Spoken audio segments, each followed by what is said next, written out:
Terjebak satu malam yang indah. Bab 067. Pintu kamar Ernia bersuara. Awan bergegas turun dari ranjang. Merelakan berhenti memandangi wajah yang kini nyata menjadi miliknya seutuhnya. Cekrek. Pintu itu terbuka. Dengan sekali tarik. "Wan, kamu menghubungi pihak properti?" Tanya Kebara dengan kening berkerut. Penuh tanya pada cucu menantunya itu. "Oh, iya Kek. Pengen cari rumah rencananya," sahutnya seraya keluar dari kamar. "Untuk apa? Rumah kakek masih sangat luas. Kalau hanya untuk menampung 3 keluarga lagi, masih bisa," sanggah sang kakek. Dengan wajah kurang suka, Awan mengusap tengkuknya, sebab merasa tidak enak hati ditegur begitu oleh kakek istrinya itu. Tapi, bagaimanapun juga, dia ingin tinggal hanya bersama sang istri saja. Meski memang mereka belum merundingkan semua itu dengan kakek dan nenek. Tidak perlu kemana-mana. Tinggal saja di sini. Kakek senang jika rumah ini Rikoy, Wan. Lagi pula, rumah ini memang jatah Mahendra. Sebab adik-adiknya sudah mendapatkan jatahnya masing-masing, jelas sang kakek. Seraya mereka berjalan beriringan menuju ruang tamu, di mana ada tamu yang sedang menunggu Awan. Perihal rumah yang ingin dia beli. Nanti aku tanyakan sama mamanya Kinan, Kek. Maunya bagaimana? Selama Ernia bahagia dan nyaman. Tinggal dimanapun, bagiku tak ada masalah. Selama bersamanya selalu, sahut Awan. Bagus, katakan padanya. Kalau kakek ingin dia tinggal di sini. Sampai kakek dan neneknya kembali ke Rahmatullah, ungkap sang kakek dengan sudut mata yang menggenang. Jangan bicara begitu, Kek. Awan merasa bersedih mendengar kalimat terakhir yang Kebara ucapkan. Awan akhirnya menemui pihak agensi promosi properti yang dia undang. Lantas dia meminta waktu 2 hari lagi untuk memutuskan keputusannya. Akan membeli atau membatalkan keinginannya. Setelah pria itu pergi, Awan bernafas lega. Kalau lelah, tidurlah sana. Di mana istri kamu? Tidur, Kek. Ki kemana ini? Ada di taman belakang. Bermain bersama teman-temannya, sahut kakek Bara. Teman? Tanya Awan bingung. Iya, di taman belakang kan memang terbuka. Jadi, banyak anak-anak tetangga yang ikut bermain bersama Kinan. Awan mengangguk-angguk paham. Dan dia menjadi penasaran. Ingin tahu keadaan taman rumah besar itu. Iya, rumah yang berdiri di lahan seluas 1 hektar itu. Terdapat beberapa bangunan lain yang masih berada di lingkungan rumah itu. Termasuk kolam renang yang ada di taman belakang. Juga baliho di beberapa titik sudut taman. Lalu gerbang tinggi yang mengelilingi kediaman seorang kakek Baradatu. Di mana ada beberapa titik pintu masuk ke dalamnya, yang dia khususkan untuk para tetangga yang ingin berkunjung. Setelah memastikan Kinan bermain dengan aman, Awan kembali ke dalam rumah untuk beristirahat. Sebab dia memang sangat mengantuk pagi ini. Jam dinding masih menunjukkan pukul 9 pagi. Tapi matanya begitu lengket dan ingin segera terpejam dengan cepat. Saat melewati kamar kosong, tampak kamar itu terbuka, dan ada nenek Minan di sana. Awan menghampiri ke sana, dan melihat-lihat keadaan yang ada. Pria itu tercengang, sebab ada tim dekorasi yang sedang merenovasi kamar tersebut dengan begitu apik. Wan, mana istrimu, nak? Sapa sang nenek, yang dengan teliti memperhatikan tiap sudut ruang yang akan dia benahi. Tidur, Nek. Kamu nggak nyusul tidur. Wajah kamu kecapean gitu. Sana susul istri kamu, ujar sang nenek. Yang sepertinya betul, kalau cucunya itu semalaman begadang demi mencetak gol pertama mereka sampai 3 kali. Awan tersipu, lantas mengangguk anjuran dari neneknya. Tapi, dia masih ingin tahu hasil kamar yang sedang direhab itu. Ini, kamar buat Ki, Nek? Tanyanya. Iya, dia sudah 1 tahun lebih. Sudah waktunya tidur terpisah. Pasti juga sudah jarang minta ASI tengah malam. Jadi, akan lebih baik kalau sudah mulai dibiasakan untuk tidur terpisah sejak dini. Jelas Nenek Minan seraya terus mengamati tim dekor menyulap ruangan. Itu menjadi kamar yang akan disukai oleh Kinan nantinya. Awan mengangguk pasti. Dia sangat setuju dengan cara kakek Bara dan Nenek Minan mendidik. Bukan itu saja, dengan Ki tidur terpisah, dia akan lebih bebas melakukan apapun dengan istrinya. Dan tak harus berbagi tubuh lagi dengan putra sambungnya. Nasib, kalau menikah dengan janda beranak 1. Hehehe. Pasti Kinan akan sangat suka dengan kamarnya. Awan berkomentar. Tentu saja, ini juga kemauan bocah itu, Wan. Dinda yang memilihkan semua dekorasinya. Atas persetujuan Kinan pastinya.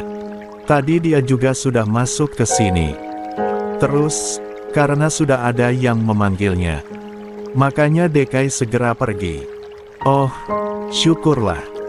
Semoga Kinan suka dan bisa lelap tidurnya setiap malam.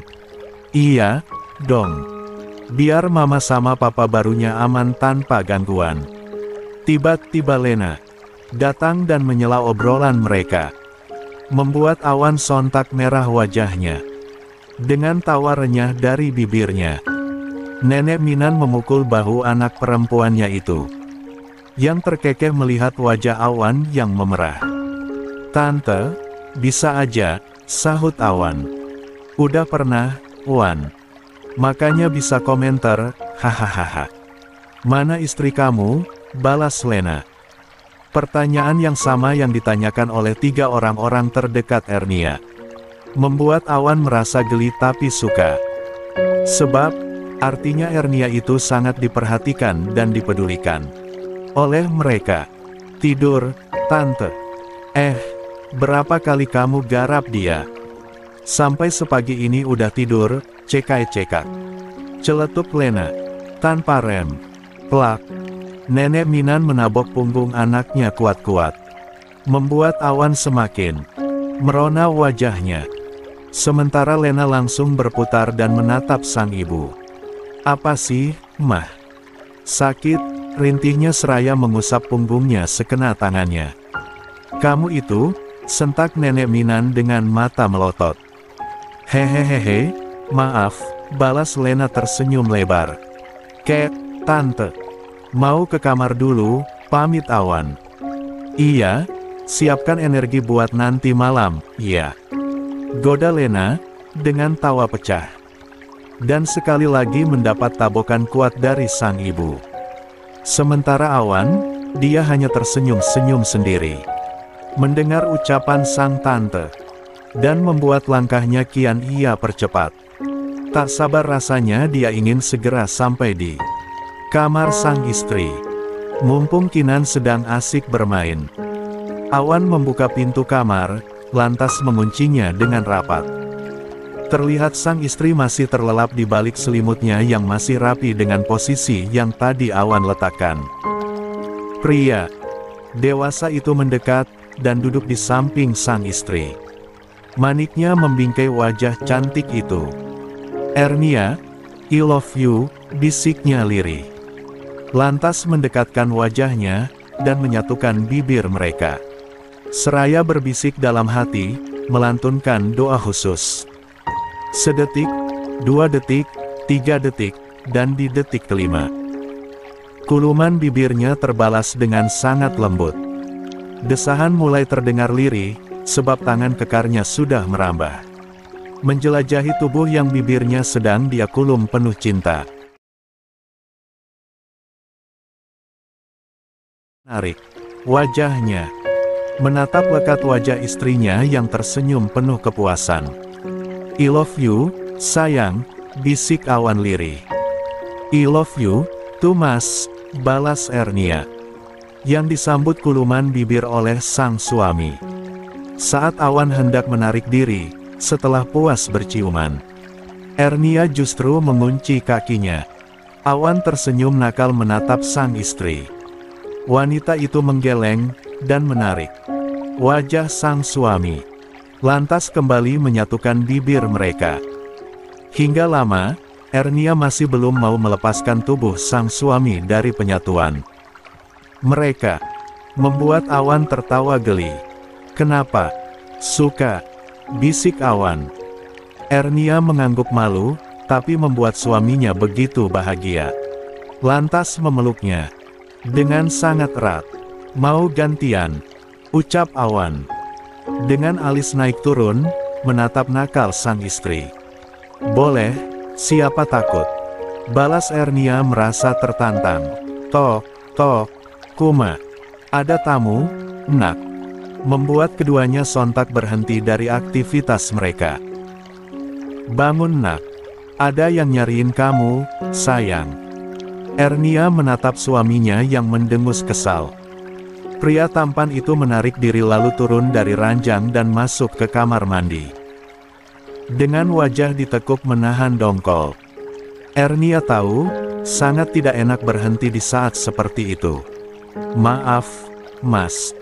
Ernia merasa bersalah sekali pada suaminya itu. Sebab suara ketukan dari arah pintu tak juga berhenti. Meski Ernia tak juga menjawab panggilan tersebut. Ernia meraih gamisnya dan mengenakannya dengan cepat. Lantas berjalan dengan buru-buru ke arah pintu. Setelah mengenakan kerudungnya pasti, "Nenek, ada apa?" "Kuma ngantuk banget, Nek." "Siapa sih tamunya?" ujarnya dengan wajah cemberut. "Nenek kurang tahu. Tapi, dia bilang namanya Mira," jelas nenek Minan dengan wajah penuh sesal. "Apa? Mira?" pekiknya kaget. "Suruh dia tunggu, Nek. Kuma temui sebentar lagi." "Kuma, mandi dulu." "Brak," Ernia berkata dengan sangat cepat. Lantas menutup pintu dan berlari ke kamar mandi. Awan menatapnya lekat, masih dengan wajah kesalnya. "Kita pindah, ya?" ujar Awan saat Ernia menutup pintu kamar mandi dan menguncinya. "Bahas nanti, Mas. Ada Mira di depan." Wanita itu berkata, seraya melucuti pakaiannya. Dan meletakkan di lantai dengan begitu saja.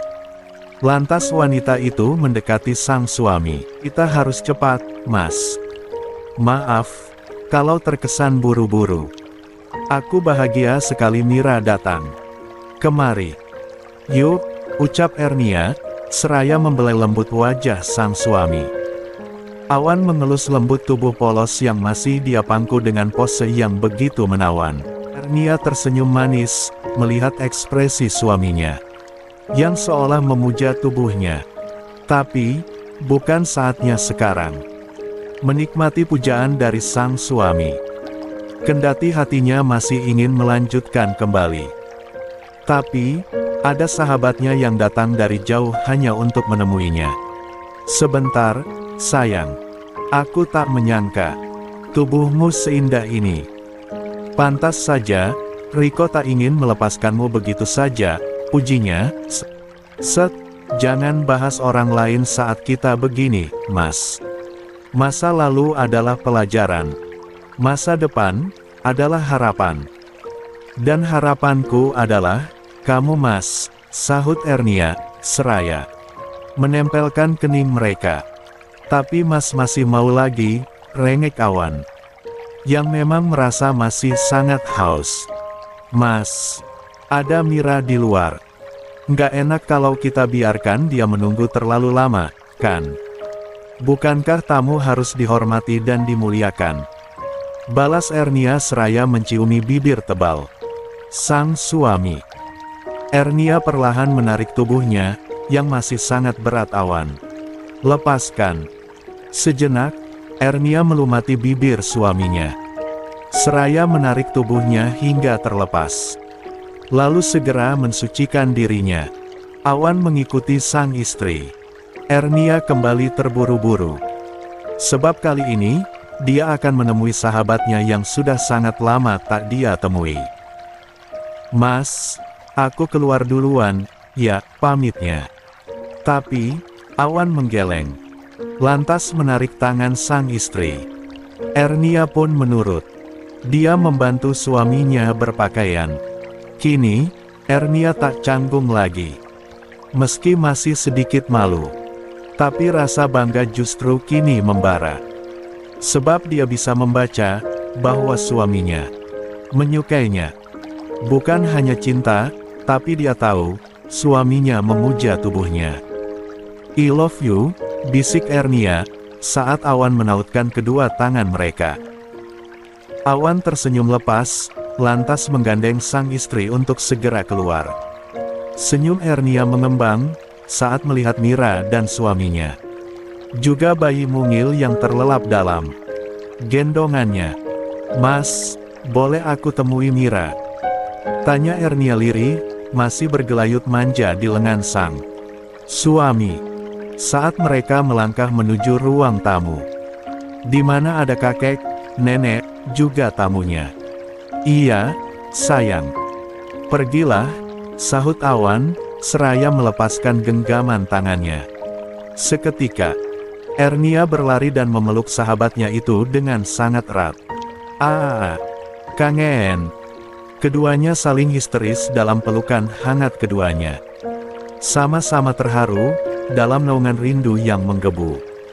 Ernia meminta bayi Mira, dan menggendongnya penuh cinta. Dengan lembut Ernia menciumi bayi mungil itu. Lalu, mendekat ke arah sang suami. "Mas, lucu ya," ujarnya. Awan mengusap lembut pipi bayi Mira. Lantas mencium pipinya dengan gemas. Lua, mereka berdua memang sama menyukai makhluk mungil bernama bayi. "Siapa namanya?" tanya Awan pada Mira. "Janu, Pak." "Oh iya, selamat ya Pak, Maaf aku telat datang," ujar Mira. Ernia tertawa lirih saat mendapatkan lirikan tajam sahabatnya itu. Lalu dia menarik tangan sahabatnya itu untuk ke sebuah kamar. "Yuk, biar bayi kamu istirahat di kamar. Kasihan kalau digendong terus," usul Ernia. "Kamu lupa sama aku, kritik Mira yang sudah menahan dongkol sejak tahu kalau Ernia menikah lagi. "Hehehe, maaf Mir. Lagian belum resepsi, kok. Makanya kami belum undang siapapun. Baru akad doang, itu aja mendadak, tahu," balas Ernia, seraya meletakkan bayi Almira ke atas kasur.